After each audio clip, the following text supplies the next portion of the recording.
యెహోవా ఇశ్రాయేలుకిచ్చిన దేశమునకు వారు వెళ్ళకయుండునట్లు మీరేల వారి హృదయములను అధైర్యపరచుదురు. మీరు వారి హృదయములను అధైర్యపరుస్తున్నారు. ఇలా చేయొచ్చా మీరు? ఈ సందేశానికి ప్రభు నాకు ఇచ్చినటువంటి టైటిల్ గత రాత్రి, ఇది మీకు న్యాయమా అనే శీర్షికను ప్రభు నాకు ఇచ్చారు. మోషే రూబేనీయులతోనూ గాదీయులతోనూ ఏమని మాట్లాడుతున్నారు?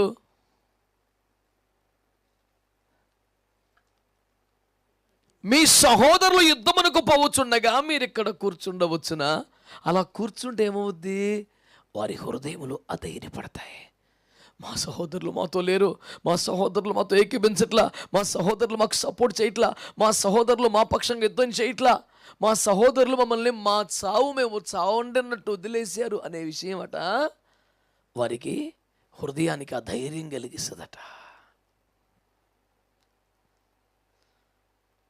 అలా మన వలన ఎవరికైనా అధైర్యం కలిగితే తప్పు. మీరు అలా చేయొచ్చా అని అడుగుతున్నాడు. దీనికి నేను ఇస్తున్నటువంటి ఒక టైటిల్, మీకు ఇది న్యాయమా? ఇలా చేయొచ్చా మీరు? సీరియస్గా సిన్సియర్గా ఆలోచన చేయండి. ఈ రెండు గోత్రాలు ఎవరు? రూబేనీయులు గాదీయులు మోషే దగ్గరికి వచ్చాయా? మీకు ఇష్టమైతే అందరికి ఇచ్చినట్టు కాకుండా ఓ ₹2 ఎక్స్ట్రా ఇవ్వండి, మాకు ఒక 2 ఎకరాలు ఎక్స్ట్రా ఇవ్వండి అని అడిగితే ఇది న్యాయమా? తప్పు కదా. అందరికీ సమానంగా ఇవ్వాలి కదా అనాలి. కానీ అసలు మాకు వాటా వద్దు, 120 ఎకరాల్లో మా చెరి 10 ఎకరాల మాకు వద్దు, ఆ 2 కూడా మిగతా 10 మందికి పంచేయండి అంటే ఏమన్నాడు? మీకు ఇది న్యాయమా అని అడుగుతారు. ఎక్స్ట్రా అడిగితే, అడ్డగోలుగా కోరుకుంటే, విపరీతంగా ఆశపడితే,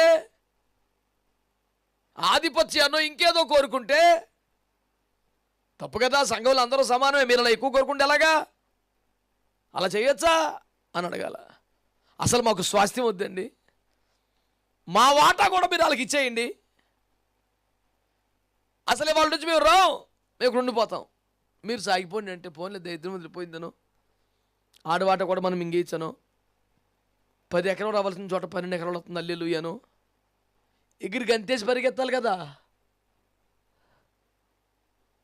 మాకు స్వాస్థ్యము వద్దు అంటుంటే న్యాయమా అని అడుగుతున్నాడు ఏంటండి?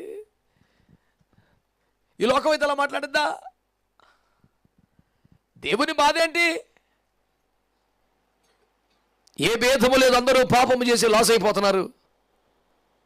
ఏమి లాస్ అయిపోతున్నారు? దేవుని మహిమను పొందలేకపోతున్నారు.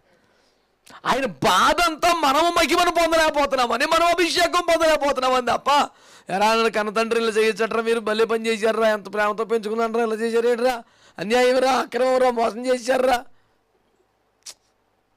ఆయన బాధ అంతా తనకేదో లాస్ అయిందని కాదు, మనము లాస్ అవుతున్నామని ఆయన ఏడుపంత అది. ఆయన బాధ అంతా అది. ఇప్పుడు ఒకవేళ మనం పరలోకం వెళ్ళకపోతే యేసుప్రభుకి ఏమైనా లాస్ ఉంటుందా? అంత ఆలోచన చేస్తున్నారు ఎందుకు?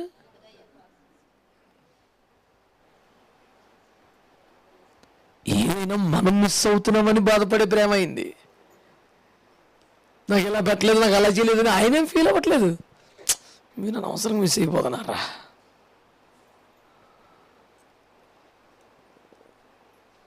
నా పిల్లలేని ప్రేమతో పెంచితిని, గొప్పగా చేయి తలంచాను, కానీ వారు నా మీద తిరుగుబాటు చేస్తున్నారు. ఈ శగనమంతా అదే కదా ఆయన బాధ. ఇలా చేశారు, అలా చేశారని ఎంత ప్రేమగా పెంచుకున్నాను, నా సొంత బిడ్డలు అనుకున్నాను, నాకు ఇలా చేశారు, కావున వారి అన్యాయముకు ప్రతీకారము చేయబోతున్నాను, నాశనం అయిపోతారన్నాడా? అనలేదు. ఇప్పుడేమో రండిరా మనం సమాధానం పడిపోదాం, రండి మనము దేవుడికి అవసరం ఏంటండి? ఆయన మనవనాలు, బాబు నీలాంటి పెద్దోడు, మరి నువ్వు మా ఇతర వ్యక్తి ఎక్కడ పోతాను, నీ దండం పెడతాను, కొంచెం మమ్మల్ని చేర్చుకో, మళ్ళీ కలిసిపోదాం అని మనం ఏడవాలా? మనం అక్కర్లేదు, నువ్వు వద్దు, నీ పరలోకం వద్దా అని తిరుగుతుంటే ఆయన అడ్డం వచ్చి అట్ట కాదురా, రే రండిరా సమాధానం పడిపోదాం, మీ పాప ఎర్రగా ఉన్నా నేను తెలగ చేసేస్తాను, మీరు ఈ మాట వింటే మీరు భూమికి మంచి పదార్థాలు మీకు ఇస్తారు. ఈ బేరం అంతా అవసరం పనేమో ఆయనకేముంది?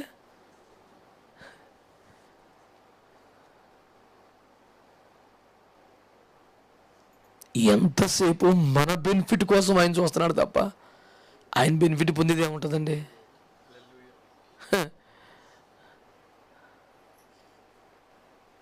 చాలామంది బైబిల్లోని దేవుడు దుర్మార్గుడు అలాగేలాగా తన పబ్బం గడుపుకోవాలి. దేవుడి పబ్బం గడుపుకోవటానికి మనం అప్పాలు తయారు చేయాలి. ఏం చెప్తున్నారు నువ్వా?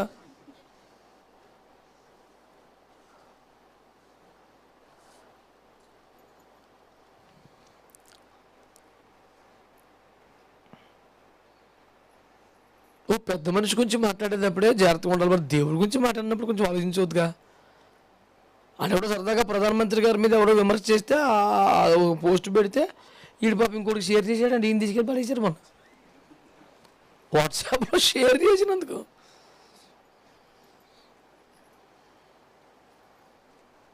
మరి పెద్దల గురించి మరి మర్యాదగా మాట్లాడాలా. బైబిల్ కూడా నేర్పింది అదే మనకి. అధికారులు మీకు మేలు కలిగినట్లు దేవుని సేవకులు అన్నాడు. ఒక దైవజనుడికి ఇవ్వాల్సిన ట్రీట్మెంట్ అధికారులకు ఇవ్వాలంట. అంత మర్యాదగా చూసుకోండి వెళ్ళని చెప్పాడు దేవుడు. ఇష్టానుసారంగా నెగిటివ్ కామెంట్లు, విమర్శలు సోషల్ మీడియాలో ప్రధానమంత్రుల మీద, అధికారుల వారి మీద ఎప్పుడు ఏదో ట్రోల్ చేస్తుంటారు కదా. నేను స్పందించలేదని ఒక్కొక్కటి నాకు పర్సనల్గా పెడతాడు. అది అనా ఇది నువ్వు చూడలేదా, ఇది వాస్తవం ఏకీపిస్తే నీ గ్రూపులో షేర్ చేయి అంటాడు. అంటే ఇప్పుడు నేను షేర్ చేయకపోతే ఏకీపించలేదని. నేను ఇప్పుడు దేవుని వాక్యం పంచిపెట్టమా అనేసి ఎన్ని షేర్ చేస్తే కూర్చోవాలి.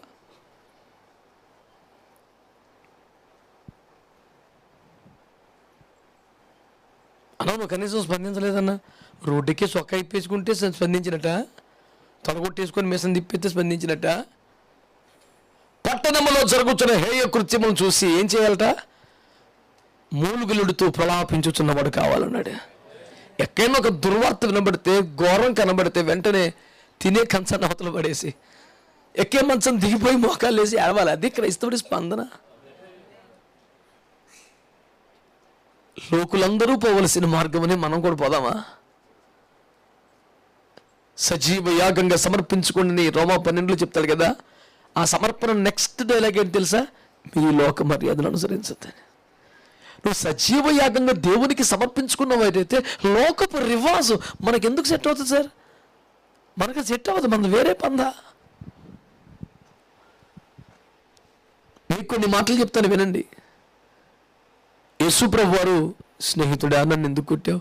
నేను కాని మాట పలికితే కొట్టచ్చు, అన్యాయంగా కొట్టావు కదా అని అడిగాడు. అలా అడిగితే యేసుప్రభుకి న్యాయం జరుగుద్దని అమాయకంగా ఫీల్ అయ్యి అడిగాడా? అలా అడిగినందుకు యేసుప్రభుకి న్యాయం జరిగిందా? పౌలు గారు అన్ని కోర్టులు నిలబడి వాదించాడు లేదా? ఈసారి ఆయన ఖచ్చితంగా న్యాయం జరుగుద్దని వాదించాడా?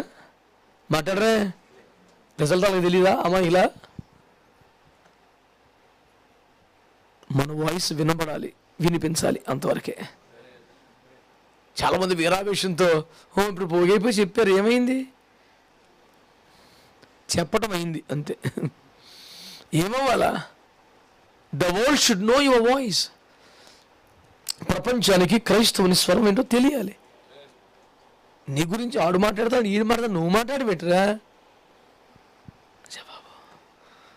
పౌలు గారు అమాయకులే కోర్టులో ఖచ్చితంగా ఈసారి గెలిచేద్దాం, జడ్జి గారు మారు మనసు పొందేస్తాడు అనేసి వెళ్ళి వాదించేవాడా?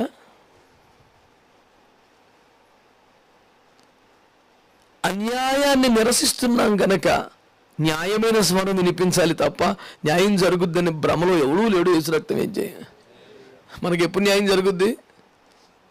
ఆయన వచ్చాకే. ఈలోపు ఏముండదు, ఈలోపు ఏముండదు. ఇదంతా మామూలే.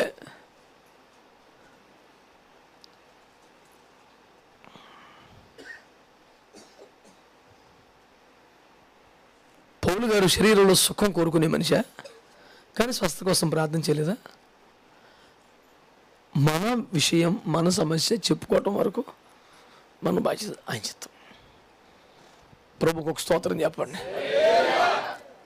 దైవజనుడు ఏదైనా ఒక వైఖరిని కనిపించిన ఒక స్టెప్ తీసుకున్నప్పుడు ఇది లేఖన సంబంధమైన ఒక కోణం ఉంటుంది అనే అవగాహన మనకు ఉండాలి. ప్రభుకు ఒక స్తోత్రం చెప్పండి. హల్లెలూయా. చాలా విషయాలు లోకమంతా స్పందిస్తున్నప్పుడు నేను చాలా మౌనంగా ఉంటాను. ఎందుకు? మనం స్పందించే పద్ధతి, స్పందించాల్సిన విధానం వేరు. మొన్న ఆ మధ్య ఒకరిని చాలా తీవ్రంగా దీని విషయం మీ స్పందన ఏంటి అన్నాడు. స్పందించకపోవటమే నా స్పందన అన్నాను. కొన్నిసార్లు మౌనమే మన పద్ధతి.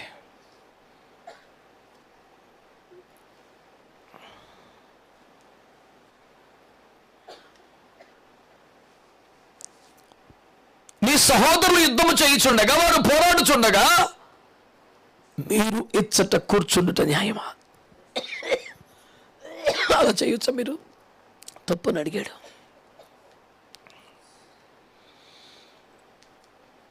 ఆత్మల కొరకు పోరాడుతుంటే, సమస్యలతో పోరాడుతుంటే, వ్యతిరేకతలతో పోరాడుతుంటే, అంతర్గతంగా బాహ్యంగా వస్తున్న యుద్ధములలో పోరాడుతుంటే మాకెందుకులే అన్నట్టు కూర్చోకూడదు. ఇక్కడ సూపర్ లాజిక్ చెప్పాడు. మాకు స్వాస్థ్యం వద్దు కనుక మాకు పోరాటం వద్దు అన్నది వాళ్ళ పాలసీ.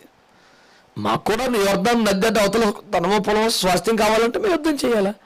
మేము వద్దనుకున్నాంగా, అసలు మాకు అక్కర్లేదనుకున్నాంగా.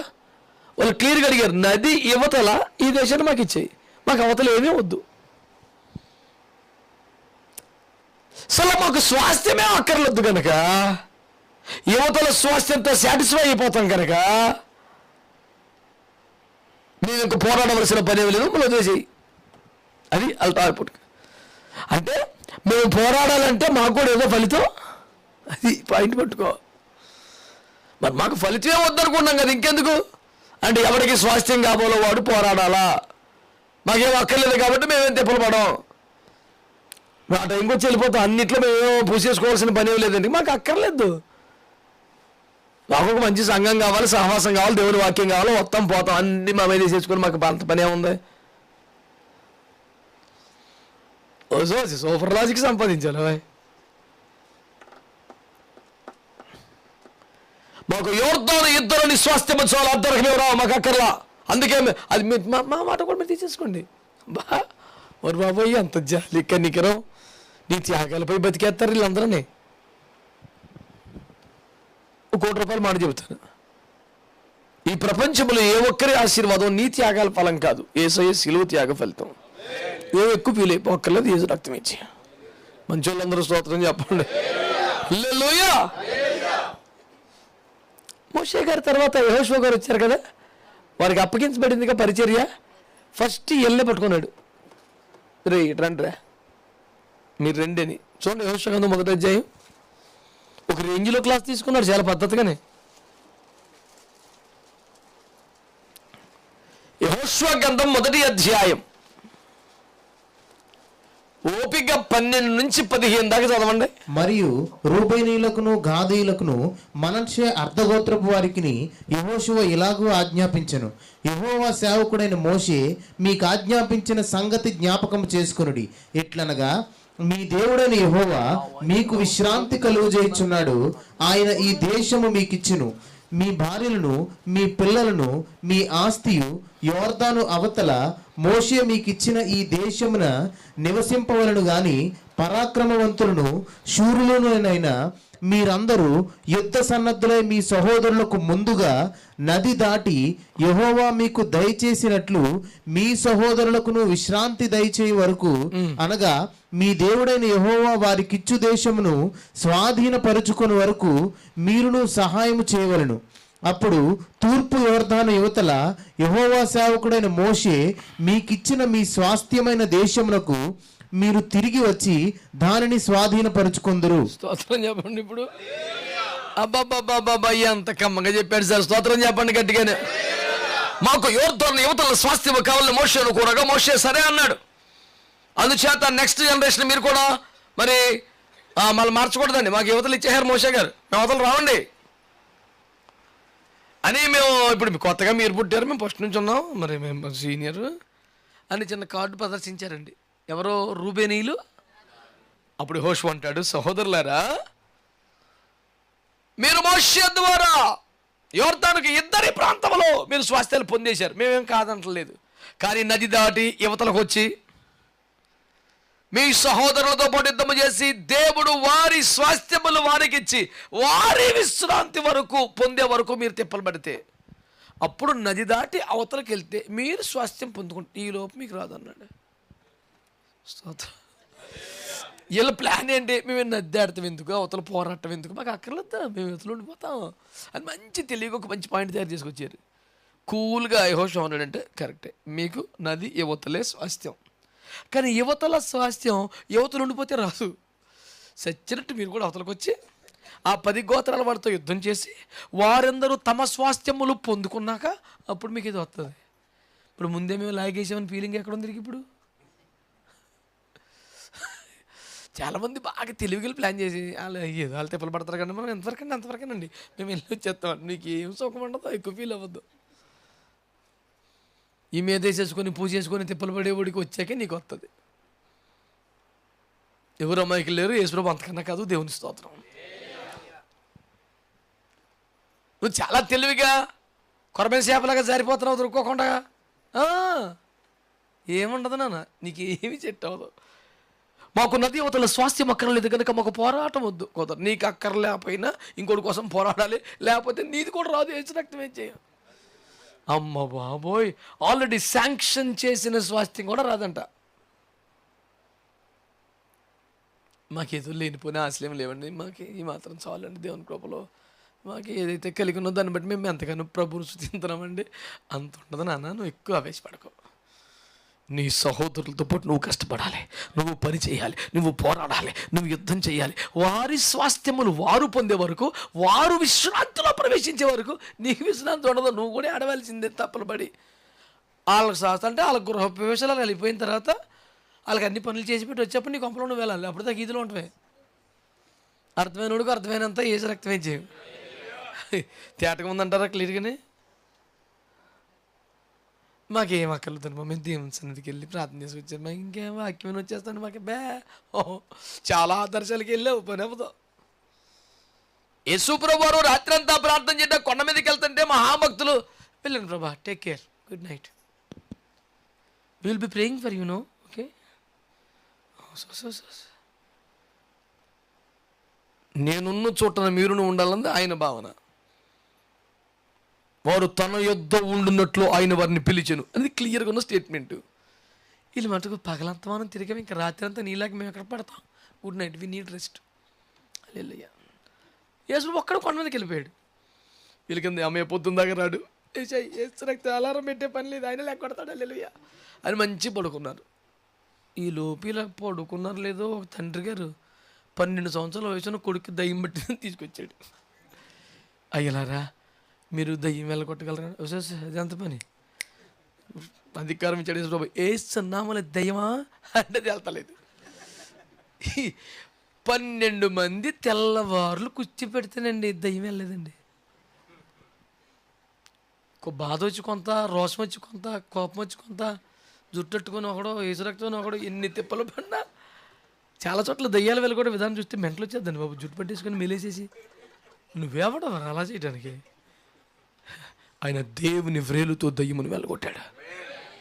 ఆయన దయ్యమును మాటలాడనియలేదు. ఇది నువ్వు ముతిగడ బయటెట్టి ఇంటర్వ్యూ చేయటం. మీరెవరో, మీరు ఎంతమంది, భోజనం పెడతామంటే అందరికి ఆగేసి. కానీ నీకు ఎందుకు వచ్చిన ఇంటర్వ్యూలా అడిగా నిజం చెప్తాడా? అది వేరే అబద్ధికుడు. ఆడు పెద్ద సత్యసాక్షిలాగా ఆడి దగ్గర ఇంటర్వ్యూ. ఆడు మంచి తమాషా, వీళ్ళు భలే దొరికారు నాకని ఆడు ఎంజాయ్ చేస్తుంటాడు. కోపం చేస్తే చూపిస్తాడు దానికి. ఇదేంటి అంటాడు.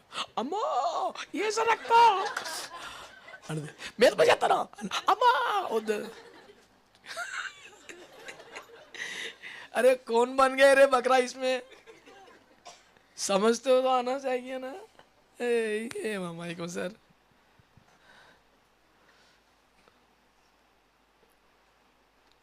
ఇదా పోరాడే విధానమా? తెల్లవారులు ఆడేసుకుందండి వీళ్ళతోని. వీళ్ళు ఎందుకు ఆగిపోయారు? ఇప్పుడు కొండెక్కి తెల్లవాళ్ళు ఎవడు ఎడుతాడు, రెస్ట్ తీసుకుందాం. తీసుకున్నారు రెస్ట్. అది ఎక్కడ పడుకొని ఇచ్చింది, ఏ వేసింది వీళ్ళని. తెల్లారి పొద్దున యేసుప్రభు వచ్చాడు. ఆయన బుద్ధిగా మార్చేసాడు. వచ్చి వాళ్ళ నాన్నగారు రావటం ఆడేం చేశాడు, యేసుప్రభుకి ఎదురు వెళ్ళిపోయి, అయ్యా నా కొడుకు దయ్యం పట్టిందయ్యా, మీ అపోస్తుల దగ్గర తెచ్చానయ్యా, వీళ్ళు తెల్లవారులు చేశారు పోలేదయ్యా, నీవేమైనా వెళ్ళగొట్టగలవా అంటే ఎంత ఎంత ఎంత అవమానం ఇది. వీడికి యేసుప్రభు మీద డౌట్ వచ్చేసింది, వెళ్ళిపోయిమంట. చెవిటి మీద మోగదాయి పా అన్నాడు, వెళ్ళిపోయింది. వెళ్ళిపోగానే వీళ్ళు వచ్చి, ప్రభు మేము వెళ్ళగట్లేకపోయామే. ఇది ప్రార్థన వల్లనే సాధ్యం. ఈ సోళ్ళతో పని అవ్వదు. కడుపు మార్చుకొని ఆడమండి. విశ్వాసం ఇలాంటి మూర్ఖతరం వర్లరం మిమ్మల్ని ఎంతకాలం సహించును అని చెడామట తిట్టేసి ఆడి ముందు వీళ్ళకి ఒక రేవు బీకేసి రాత్రి అంతా దయ్యం ఆడుకుంది. పొద్దున్న చేసి ప్రభు గోపేసి ఆడేమో పరువు తీసాడు. మీ వాళ్ళు నా పాయింట్ ఏంటంటే, ఈ పోరాటం ఎందుకు లేని రెస్ట్ తీసుకుందాం ఉంటే సెట్ అయిందా? అవ్వదో. నేను చెప్పే బోధ అది. నువ్వు సహకరించి సంఘంతో ఏకీపించి దైవజనులతో ఏకీపించి ఈ దేవుని రాజ్య నిర్మాణంలో ఆత్మల సంపాదనలో అపోస్తులు ఉపదేశం నువ్వు ప్రయాసపడాలా. అది చాలామంది ఏదో తిప్పలు పడుతుంటారు కానీ మాకు అలాంటి ఆశలేం లేవండి. బాబు పెద్ద వైరాగ్యం. నీకు యువతలో సెట్ చేసుకున్నావు ఒకటి, అది కూడా నీకు రాదు. కొత్తగా కడుతున్నటువంటి ఆకాశ హర్మ్యంలో మాకు ఒక అపార్ట్మెంట్ అక్కర్లేదండి, మాకు చిన్న ఇల్లు ఉందండి చాలు, అది కూడా ఇప్పుడు తాళం. మీకు ఈ నోర్దాను నది అవతల స్వాస్థ్యం అక్కర్లొద్దు, మేము అవతలుండిపోతామంటున్నారు. మీ సహోదరులతో పాటు నది దాటి అవతలకు వచ్చి యుద్ధం చేసి వారి స్వాస్థ్యంలో పొందుకున్నాక వాళ్ళ ఇళ్ళలో వాళ్ళు వెళ్ళాక అప్పుడు బాబాయ్ అని చెప్పి మళ్ళీ అవతల దాటికి వస్తే అప్పుడు ఈ తాళం నీకు ఇస్తాడంట. నువ్వు ఎంపిక చేసుకున్నది అలాగుంటుంది, ఆయన ఇచ్చింది అలాగుంటుంది. దేవుని స్తోత్రం. ఏం చేస్తావు నీ ఇష్టం. ఎంతకన్నా ఉపకారమైన బోధ ఏముంది. దేవుని స్తోత్రం. నువ్వు చూసుకొని సెటిల్ అయిపోతావా నీ ఇష్టం. ప్రభుకు ఒక మంచి స్తోత్రం చెప్పండి. హల్లెలూయా. మీ సహోదరులు యుద్ధమునకు పోవచ్చుండగా మీరు ఇక్కడ కూర్చుండవచ్చునా? ఇది న్యాయమేనా? అలాగే కష్టపడతారా, పోరాడుతున్నారు, ఇబ్బంది పడుతున్నారు, కుటుంబ జీవితంలో కానీ ఆర్థిక జీవితంలో కానీ శారీరక రుగ్మతలతో కానీ మానసిక సంబంధమైన ఇబ్బందులతో కానీ దురాత్మల పోరాటములో కానీ విశ్వాస జీవితములకు సంబంధించిన వ్యతిరేక పోరాటములో కానీ నలిగిపోతున్నారు వాళ్ళు. మీరు కూర్చుంటే ఎలా కుదరదు? దేవుని రాజ్యము నిర్మించాలని, విస్తారమైన ఆత్మలను సంపాదించాలని, మహిమ కలిగిన ఉపదేశములకు అనేకులు తేవాలని,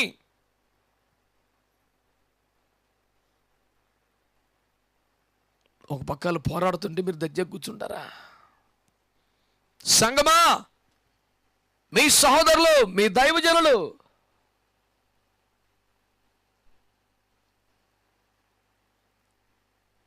దేవుని యుద్ధములో పోరాడుతుంటే నలిగిపోతుంటే ప్రయాసపడుతుంటే మాకేం పెద్ద ఆశలు లేవండి, మాకు ఇలా చాలండి అనే బుద్ధిహీనమైన అడ్డగోలు వాక్య ఆధారం లేని స్వంత వైరాగ్యంతో మీరు నిమ్మకు నీరెత్తినట్టు కూర్చోవటం న్యాయం కాదు. పోరాడేవారితో పోరాడాలి, ఏడిచేవాడితో ఏడవాలని కదా వాక్యం చెప్పేది. ఉపదేశాన్ని అంగీకరిస్తున్న మంచి మనసు ఉన్న వాళ్ళు ఆమేనని చెప్పండి ఒకసారి. సమయంలో 2వ గ్రంథము 11వ అధ్యాయం 11వ వాక్యం చదవండి. సమయంలో 2వ గ్రంథము 11:11. నేనేం చేయాలి చెప్పు. ఊరియా మందసమును ఇశ్రాయేలు వారును యోధా వారును గుడారములలో నివసించుచుండగను నా అధిపతియగు యోవాబును నా ఏలినవాడవగు నీ సేవకులను బయట దండులో నుండగను భోజన పానములు చేయుటకును నా భార్య యొద్ద పరుండుటకును నేను ఇంటికి పోదునా? నీ తోడు, నీ ప్రాణము తోడు నేను అలాగు చేయువాడను కానని దావీదుతో అనెను. గట్టిగా ఒకసారి. దేశానికి రాజైన దావీదు గారే సెలవు తీసుకురా ఇంటికి వెళ్ళి అన్నాడు. దానికి ఒక చిన్న సైనికుడు రిప్లై ఏంటి తెలుసండి? కోటెమ్మ లేసు రక్త విజయం, గోడదెబ్బ చెంపదెబ్బ, గోడదెబ్బ చెంపదెబ్బ తగిలిసింది దావీదు గారికి. దావీదు గారిని ఈ రేంజ్లో వాయిపీకేశాడండి నాతాన్ గారి కన్నా ముందే. దేవునికి స్తోత్రం. ఏమంటాడండి ఆయన? దేవుని మందసం గుడారంలో ఉంది, నా సేన నాయకులు బయట దండులో పడుకుంటున్నారు, ఇంటికి వెళ్ళి పడుకుంటారా? చిచ్చే, నేను అలాంటి కాదా? ఏసు రక్తం వేసి ఏమి స్ట్రోక్ ఇంకెవడిచ్చి ఉన్నాడు అలాగే ఏసు రక్తం వేసి. దేవుని మందసమము పరిశుద్ధ స్థలంలోకి ఇంకా వెళ్ళలేదు. అది బయట గుడారంలో ఉంది. దాని కొరకు జరుగుతున్న ఈ భీకర పోరాటములో మా సేన నాయకులు దండుపాలెములో పండుకుంటున్నారు. మా నాయకులేమో తిండి తిప్పలు లేకుండా, నిద్ర లేకుండా, వాళ్ళ ఇంటి పట్టున లేకుండా బయట టెంట్లలో పడుకుంటూ పోరాడుతూ ఉంటే నేను హాయిగా అన్న పానములు సేవించి నా భార్య వద్ద పండుకొద్దల చెయ్యి, నేను అలాంటి కాదు. ఏం తగిలింది సార్ షార్ట్ ఏసు రక్తం వేజ్యం? మనకేం తగిలిందంటారు ఎంతకని? స్తోత్రం చెప్పండి. అనగా మందసం ఎక్కడుందో మనం అక్కడ స్తోత్రం చెప్పండి. దేవుని సన్నిధి ఎక్కడ ఉందో మనం అక్కడ స్తోత్రం చెప్పండి. దైవజనుడు, సేన నాయకుడు బంటులో ఎక్కడ ఉన్నాడు? దండులో ఉన్నాడు, యుద్ధంలో ఉన్నాడు, గుడారంలో ఉన్నాడు, పోరాడుతున్నాడు, ప్రయాసపడుతున్నాడు. మనం మాత్రం సుఖభోగములలో సౌకర్య జీవితం ఉండడానికి వీల్లేదు, పోరాడాలి. సహోదరులు యుద్ధము చేయించుండగా మీరు ఇక్కడ కూర్చుంటే న్యాయమేనా? స్వాస్థ్యం అక్కర్లద్దన్న పేరుతో తెలివిని వాడొద్దు. నీ స్వాస్థ్యం కూడా నీకు దక్కదో, వాళ్ళు స్వాస్థ్యాలు పొందాక నీకు వచ్చుద్దే. దేవుని మందసము గుడారములో ఉండగా సేననాయకులు దండు పాలెములో పండుకొనిచుండగా ఇంటికి హాయిగా తిని పడుకుంటానా? ఎలా చేయలేను.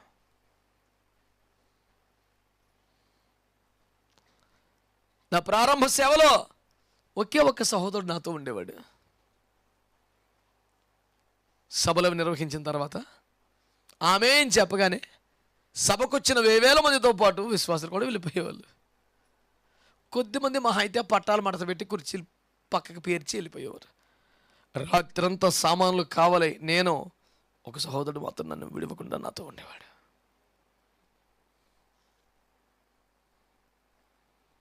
మళ్ళీ రేపు ఆ కూటమి టైంకి వచ్చేవారు. చాలా సంవత్సరాలు నా వివాహం తర్వాత కూడా నేను అక్కడే ఉండి, నేను అక్కడే ఆ పరిచర్లని చూసుకుంటూ ఉంటే తెల్లారి ఉదయం సభకు వచ్చేటప్పుడు నా భార్య బట్టలు తీసుకొస్తే అక్కడే ఎవరన్నా విశ్వాసుల్ని కొంచెం ఇంట్లో స్నానం చేసుకోవడం అవకాశం ఇస్తారా అని అడిగి ఎవరింటికన్నా వెళ్ళి స్నానం చేసి మళ్ళీ వచ్చి గ్రౌండ్లో కూర్చునేవాడిని. ఇంటికి వెళ్ళి స్నానం చేసి వచ్చే అంత అవకాశం కూడా లేని పరిస్థితి. సంవత్సరాలు గడిచింది నాకు అలాగా.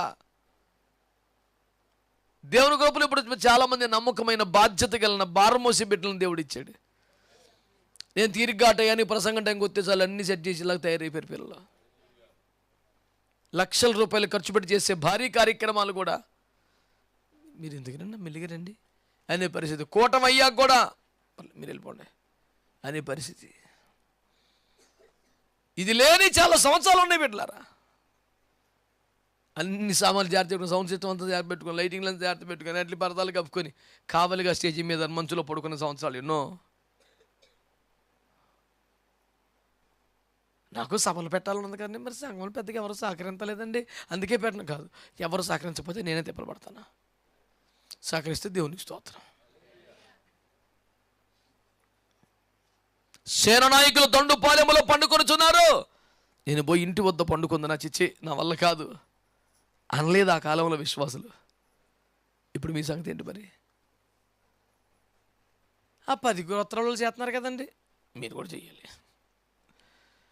10 మంది వాళ్ళే సరిపోతారండి, మాకు ఇక్కడ సరిపోద్దండి. ఇవ్వడుగా, నువ్వు చూసుకొని సెట్ చేసుకున్నావు కానీ ఇవ్వడుగా. సచ్చినట్టు నది దాటాలి, యుద్ధం చేయాలి. వాళ్ళ స్వాస్థ్యాల్లో వెళ్ళిపోయి వాళ్ళందరూ చక్కగా కృతజ్ఞత కొట్టాలు పెట్టేసుకుని భోజనాలు చేసుకుని అన్ని ఆకులు తీసేసి అప్పుడు రావాలి నువ్వు మళ్ళీ ఇక్కడికి. నువ్వు ముందే తెమిలి చేసుకుందాం అనుకున్నావు, అవ్వదు. ఈ యుద్ధంలో నువ్వు కూడా చేరాలి, నువ్వు కూడా పోరాడాలి, నువ్వు కూడా ప్రయాసపడాలి. దేవునికి స్తోత్రం చెప్పండి. చెట్టు చివరికి ఒక వాక్యం చదువుకుందాం. రాజుల మొదటి గ్రంథం 19వ అధ్యాయం. రాజుల మొదటి గ్రంథం 19వ అధ్యాయం 10వ వచనం. అతడు ఇశ్రాయేలు వారు నీ నిబంధనను తోసివేసి నీ బలిపీఠములను పడగొట్టి నీ ప్రవక్తలను ఖడ్గము చేత హతము చేసిరి. సైన్యములకు అధిపతియు దేవుడునగు యెహోవా కొరకు మహారోషము గలవాడనై నేను ఒకడను మాత్రమే మిగిలి ఉండగా.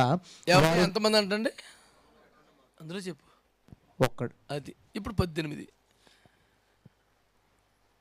అయినను ఇశ్రాయేలు వారిలో బయలునకు మోకాళ్ళునకయు నోటితో వాని ముద్దు పెట్టుకొనకయు నుండు 7,000 మంది నాకు ఇంకను మిగిలి ఉందురు. స్తోత్రం చెప్పండి.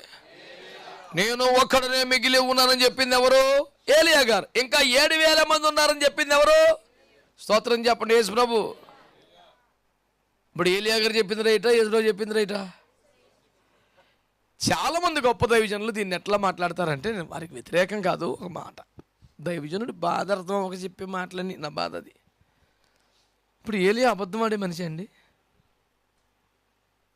చాలామంది గొప్ప గొప్ప దైవజనులు మాట్లాడేవాళ్ళు, ఏలియాకు ఆత్మీయ అతిశయం వచ్చింది, గర్వం వచ్చింది, నేను ఒక్కడే రోషం కలిగిన వాడిని, ఎవడలానే మాట్లాడుతున్నాడు. కానీ ఇంతలో దేవుడు ప్రత్యక్షమై ఇంకా 7,000 మంది ఉన్నారు, ఎక్కువ ఫీల్ అయిపోకని చెప్పాడు. నిజానికి ఏలియా పొగరు బట్టి మాట్లాడలేదు, యేసుప్రభు కూడా కోప్పడి ఆ రంగం తిట్టలేదు.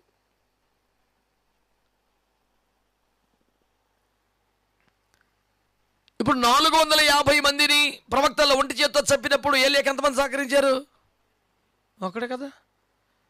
అంతకుముందు కర్మేలు కొండ మీద ఎంత తోడుగా ఎవరున్నారు? కెరీతు వాగు దగ్గర ఎవరున్నారు? మిద్దె మీద సారేపతి విధురాలు కరువు కాలం అంతా పోషించబడినప్పుడు ఎంతమంది ఉన్నారు? ఏలియా అబద్ధం అని చెప్పాడు. తను ఎప్పుడు ఒంటరివాడే. ఓ ప్రాంతంలో ఉద్యమం కోసం ఏడ్చాడు కొంతకాలం, ఒక విధవరాలు కుటుంబం కోసం ఏడ్చాడు కొంతకాలం, కర్మేలు శకిలాలు దేవుని శక్తిని నిరూపించబడి ఏడ్చాడు కొంతకాలం. తను ఎప్పుడు ఒంటరివాడే.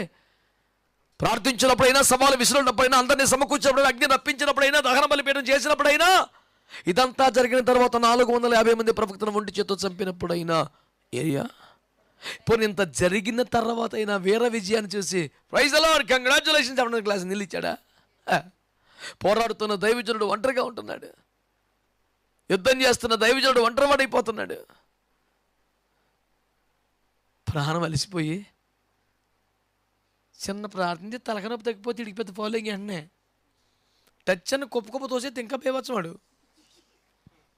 ఈయన అగ్నిని రప్పించి యెహోవా దేవుడిని ప్రపంచం నిరూపించిన తర్వాత ఒంటరిగా మాటగా ఉన్నాడు. జనం లేరు, అలిసిపోయాడు, తర్వం పడుతున్నాడు. నా ప్రాణం చాలండి బాబు, ఇంకా నా వల్ల కాదు, నన్ను తీసుకో ప్రభు అన్నాడు. రేగి చెట్టు కింద పడుకోవటం ఇంత విజయం సాధించినాడు. గుహలో దాక్కోవటమా? అయ్యో బాబు. దేవుడు వచ్చి స్వయంగా బలపరిచి అన్నం పెట్టి, నానా ముందుకెళ్ళాను, ఇంకా నా వల్ల కాదు ప్రభు, ఇంత మట్టుకు చాలా నా ప్రాణం ఇక్కడ ఎందుకున్నాడా? నేను ఒక్కనే బాబు, ఎవరు లేరు.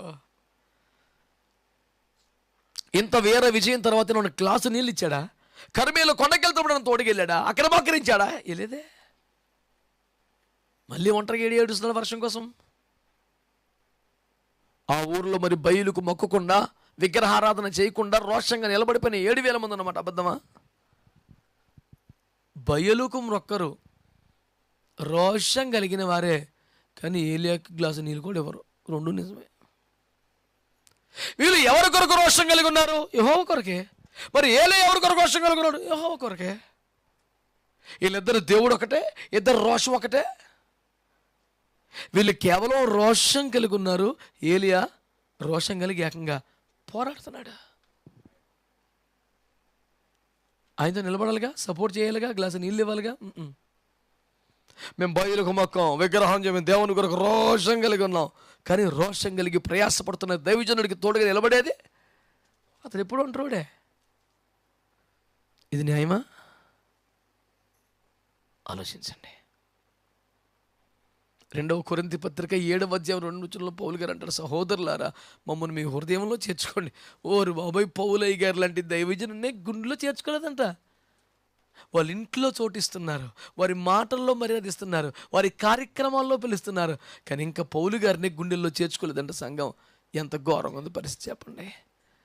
తమ కొరకు వ్యయమైపోయిన దైవజనుడు కదా, తమ కొరకు పానార్పణంగా పోయబడిన సేవకుడు కదా, ఏ విధము చేత ఎనను వారిని క్రీస్తు ముందు ప్రత్యక్షపరచవలని ప్రయాసపడిన దైవజనుడు కదా, అలాంటి దైవజనుడిని హృదయంలో చేర్చుకోలేదంట. మాటల్లో, మర్యాదల్లో, ఫంక్షన్స్లో ఉన్నారు తప్ప గుండెల్లో లేదు. ఈ విషయం ఎవరి విషయములో ఏ దైవజనుడికి అర్థమైనా అంతకన్నా దుఃఖమేముంటుంది? ఓహో, వీళ్ళ హృదయంలో నేను లేను అర్థమైతే ఎంత పెయిను. మీ ఇంట్లో చోటిస్తారా? మీ భోజనపు బల్ల మీద చోటిస్తారా? మీ ఫంక్షన్స్లో వేదిక మీద చోటిస్తారా? లేకపోతే హృదయంలో కూడా చోటిస్తారా? నేను అడుగుతుంది ఒకటే, మీ సహోదరులు యుద్ధము చేయుచున్నగా మీరు ఇక్కడ ఉండిపోవటం న్యాయమా? 2, సేనానాయకులు దండుపాలెములో పండుకొనుచుండగా నేను ఇంటి వద్ద పడుకోవటం న్యాయమా? 3, దైవజనుడు పోరాడుతుంటే అతన్ని ఒంటరిగా వదిలేయటం న్యాయమా? 4, ఇంతగా మా కొరకు నలిగిపోతున్న ఒక దైవజనుని హృదయంలో చోటు ఇవ్వకపోవటం న్యాయమా? ఈ 4 ప్రశ్నలు మీ ముందు పెడుతూ మళ్ళీ అడుగుతున్నాను. మీరు చేస్తున్న భక్తి, మీ హృదయ స్థితి న్యాయంగా ఉందా? క్రీస్తు న్యాయ పీఠం ముందుకు రాకముందే ఆయన ఇంకా కరుణా సింహాసనం మీద ఉండగానే మీరు మార్చుకుంటే మంచిది. God bless you.